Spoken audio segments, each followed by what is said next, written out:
Danes v Pomurskem dnevniku. Srečanje starejših občanov. Gavelini večeri. Zgodba Milanke.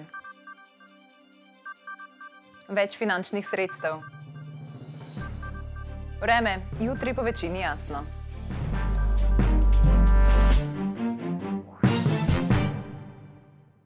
Spoštovane gledalke in gledalci, lepo pozdravljeni v Pomurskem dnevniku.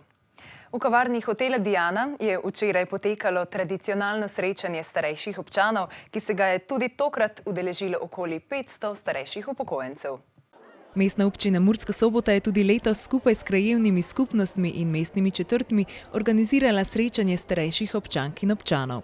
Srečanja se je udeležila tudi predsednica Društva upokojencev Murska Sobota Angela Novak. Vsako leto prihaja v Diano okrog 500 vseh tisti, ki so dopolnili 70 let. Torej pridejo vsi, ki še zmorejo priti, seveda tisti pa, ki ne, imajo tudi možnost, da njihovi svojci recimo jim vzamejo tudi obrok domov. Veseli me pa, ko pogledam po tem prostoru, da je napolnjeno, da so prišli in res je to tisti čas, ki ga nekako čutijo potrebnega, pa ne zaradi prehrane, ampak zaradi tega, da se srečajo s svojimi vrstniki, sosedi, prijatelji, s katerimi se že dalj časa niso srečali in seveda je to priložnost, da poklepetajo, da spremljajo seveda tudi program, da mestna občina skupaj z mestnimi četrtmi poskrbi tudi za obdarovanje, da se vsako leto razdeli, vidimo tukaj pred nami polno mizo pripravljenih darilnih vrečk in mislim, da je to tisto, kar potrebujejo. Kulturni program je popestrilo otroško petje, zbrane pa je nagovoril tudi župan mestne občine Murska Sobota Aleksander Jevšek. Leto je naokoli in se mi zdi, da je letos še bolj polna dvorana, kot je bila lansko leto.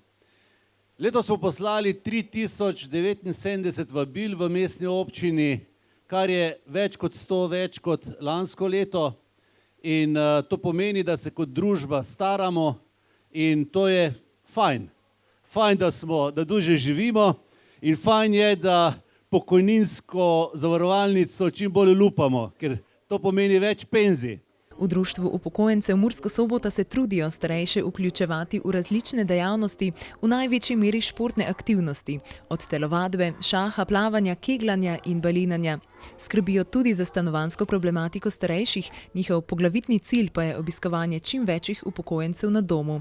Do konca leta namreč želijo obiskati okrog 300 upokojencev. Mi v društvu pa seveda nekako skrbimo, da naše prostovoljke obiskujejo upokojencev, saj imamo na 30 prostovoljk, obiščemo vsakega, ki dopolni 69 let. To se pravi, da je društvo v tem projektu Starejši za starejše v okviru ZDUS-a in seveda tam se ugotovi v tistem pogovoru, kaj recimo tisti dotični 69-letnik potrebuje ali ničesar ne potrebuje, ali kaj želi sporočiti društvu. V Društvu upokojencev si tudi močno želijo, da bi pridobili čim več prostovoljcev.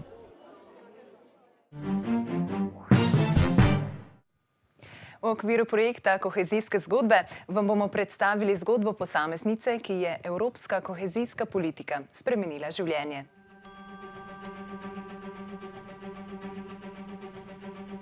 Ko sem bila mlajša, pa se začele težave zdravstvene in sem pristala v taki obliki zaposlitve. V svojem otroštvu sem imela premalo časa za igro in nekaj v sebi najdem tistega otroka, ki se še vedno rad igra, ne.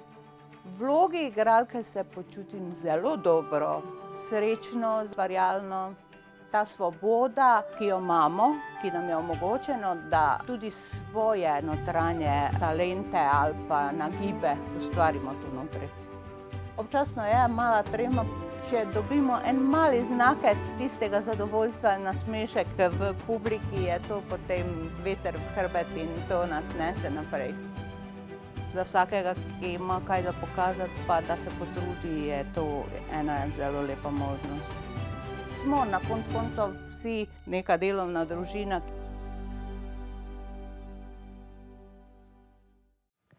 V Zagrebu so potekali 34. gavelini večeri, kjer vsako leto izberejo najboljšega igralca. Letos je najboljša igralka gavelinih večerov postala Prekmurka Nataša Matjašec-Rošker. V konkurenci letošnjih gavelinih večerov, ki so potekali od 11. oktobra, je bilo 10 predstav gledaliških hiš iz Maribora, Ljubljane, Splita, Beograda, Sarajeva, Varaždina in Zagreba. Letošnji gavelini večeri so zbrali repertoarne vrhove, ki so se v prejšnji gledališki sezoni izpostavili s svojo odličnostjo in razburljivostjo. Nataša Matjašec-Rošker je z vlogo Sophie von Esenbeck v predstavi Somrak bogov navdušila tričlansko strokovno žirijo in tako postala najboljša igralka gavelinih večerov. V Državnem zboru so potrdili novelo zakona za uravnoteženje javnih financ. Z novim letom se bo tako najnižja bruto urna postavka za študentsko delo povišala. Poglejmo, za koliko. V okviru redne oktobrske seje Državnega zbora so poslanci s 55 glasovi za in 2 proti potrdili novelo zakona za uravnoteženje javnih financ, s katero bruto urna postavka za študentsko delo ne bo smela biti nižja od 5,4 evra. Minimalna bruto urna postavka se bo tako zvišala za 51 centov in sicer iz zdajšnje 4,89 evra na 5,4 evra. Vladna partnerica v opoziciji Levica je postavko želela dvigniti na 5,63 evra bruto, ampak ostali poslanci njihovega dopolnila niso podprli.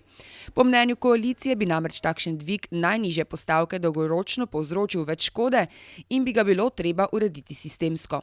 Iz vrst opozicije pa je bilo slišati zaskrbljenost, da bi takšen dvig posledično vplival na zmanjšanje količine študentskega dela, saj bo študent za delodajalca tako predrag. Sprememba zakona začne veljati s 1. januarjem 2020.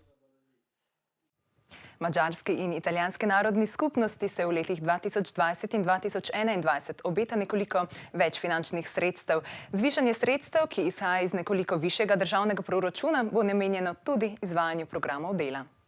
Komisija Državnega zbora za narodni skupnosti se je sestala na svoji drugi nujni seji, kjer je beseda tekla predvsem o višanju sredstev madžarski in italijanski narodni skupnosti.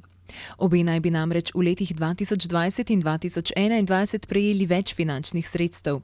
Urad Vlade Republike Slovenije za narodnosti bo prihodnje leto razpolagal z dobrimi 5 milijoni 320 tisoč evri, leta 2021 pa z dobrimi 5 milijoni 500 tisoč evri.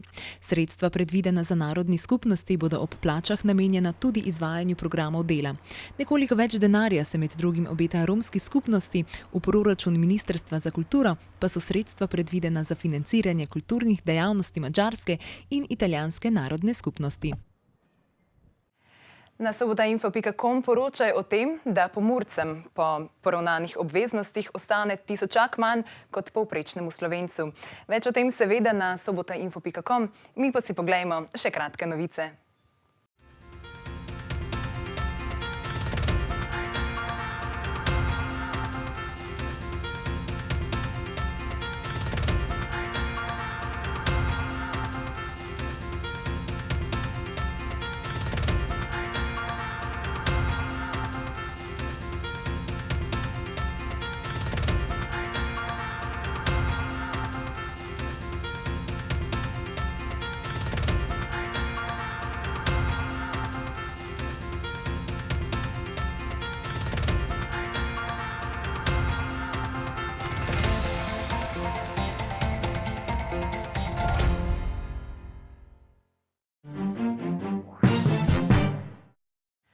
Danes smo imeli jasen dan, podobno vreme pa nas čaka tudi jutri. Kako dolgo še nas bo spremljalo toplo vreme, pa v vremenski napovedi. Danes smo imeli pretežno jasen dan s temperaturami okrog 20 stopinj Celzija. Opoldne smo v Karinskem parku Goričko in Lendavi namerili 16, v Murski Soboti 15 ter v Radencih 14 stopinj Celzija. Jutri bo precej jasno, zjutraj in dopoldne se bo ponekod po nižinah zadrževala megla. Najnižje jutranje temperature bodo v Murski Soboti in Mariboru med 8 in 11, dnevne pa okoli 21 stopinj Celzija. V soboto in nedeljo se bo nadaljevalo precej jasno vreme. Zjutraj in deloma dopoldne bo po nekaterih nižinah megla ali nizka oblačnost. Še bo zelo toplo za ta čas. Temperature v naših krajih se bodo zjutraj gibale med 4 in 7, dnevne pa okoli 22 stopinj Celzija. Toliko smo vam pripravili v današnjem Pomurskem dnevniku. Za več informacij obiščite našo spletno stran www.tvideja.si. Želim vam lep preostanek dneva in bodite v naši družbi tudi jutri.